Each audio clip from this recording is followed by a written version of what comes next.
Long ago, in a quiet little village, lived two brothers, Tân and Lang. Their parents had passed away when they were young, leaving them to rely on each other for everything.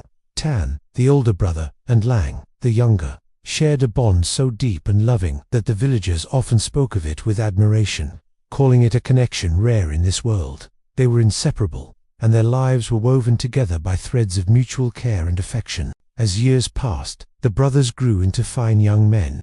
Tân, being the elder, married a gentle and beautiful woman. His new life brought new responsibilities, and he became more occupied with managing their home and fields. Suddenly, Lang, who had always been the center of his brother's world, felt a subtle shift. The constant attention he was used to began to wane. He felt a pang of neglect, a quiet sorrow he couldn't bring himself to voice. He kept his feelings hidden, but a shadow of sadness began to fall over him.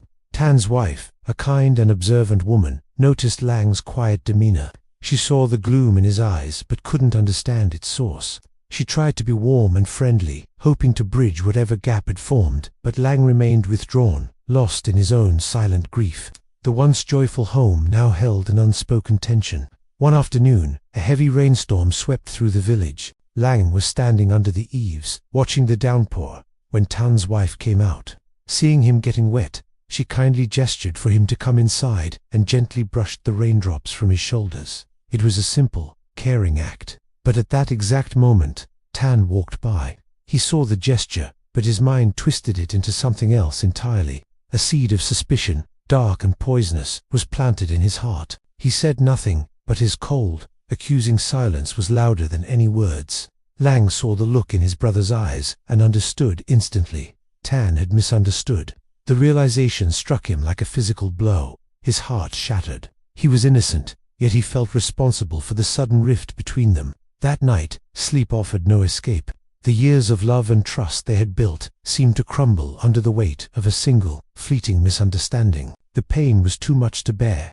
Unable to face the injustice and the loss of his brother's faith, Lang made a heart-wrenching decision. Before the sun rose, he quietly left home. He walked without a destination, his mind a storm of grief and despair. He crossed forests, climbed mountains, and waded through streams, driven only by his sorrow. Finally, utterly exhausted, he reached the bank of a wide, flowing stream. He lay down on the cool earth, his body and spirit broken. There, with the weight of his unspoken pain still heavy on his soul, Lang quietly passed away. In that final moment, his body transformed, becoming a smooth, white limestone, forever lying by the water's edge. Back home, as the days turned into a week, Tann's worry grew into a frantic panic. Lang was gone. The image of his brother's pained expression haunted him. He replayed the scene in the rain over and over, and with each thought, regret gnawed at him. He finally understood how deeply he had wronged his brother. The suspicion that had poisoned his mind now felt like a foolish, terrible mistake. Consumed by guilt and a desperate need to make things right, Tân set out to find Lang, to beg for his forgiveness. He followed the same path Lang had taken, calling out his name into the wilderness. He walked for days, his hope dwindling with every step. At last, he arrived at the same stream where Lang had met his end.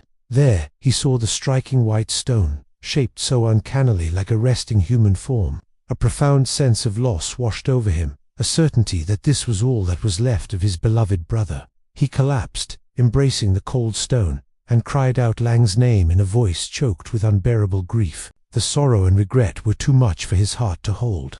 Overwhelmed, Tân died right there, his arms wrapped around the stone. His body then transformed into a tall, slender areca tree, its roots clinging tightly to the white limestone, like an older brother holding his younger sibling in a final, eternal embrace. Meanwhile, back in their village, Tann's wife waited. Days turned into weeks, and still, neither her husband nor her brother-in-law returned. A terrible fear began to creep into her heart.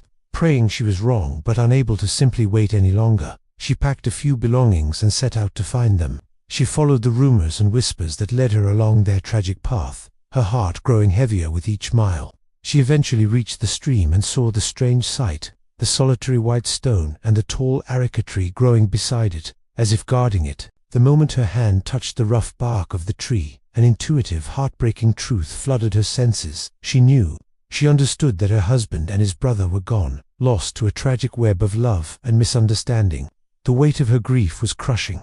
She leaned against the areca tree, her body shaking with sobs, and cried until she had no more tears left to shed.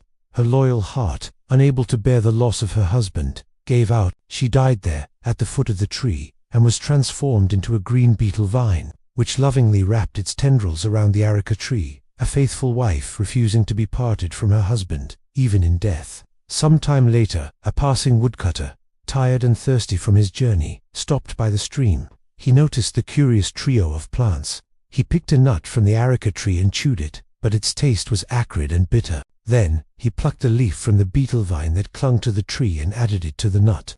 A surprising, warm, spicy flavor emerged. Finally, driven by curiosity, he scraped a bit of lime powder from the white stone and mixed it all together. As he chewed, the mixture transformed, turning a vibrant blood-red color, and its fragrance was rich and intoxicating. The story of the stone, the tree, and the vine spread far and wide. People came to understand their meaning.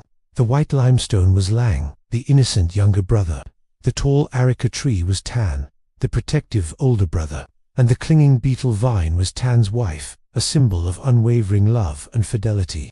Together, the three formed a perfect union, a powerful symbol of unbreakable bonds. From that day forward, the combination of betel and areca became a sacred offering in Vietnamese culture, especially at weddings. It represents the enduring power of family, the deep bond between siblings, and a love so faithful it transcends life itself. It serves as a beautiful, timeless reminder that true connections, though they may be tested by misunderstanding, can last for eternity. Thank you for watching. If this story moved you, please like, share, and subscribe for more tales from around the world.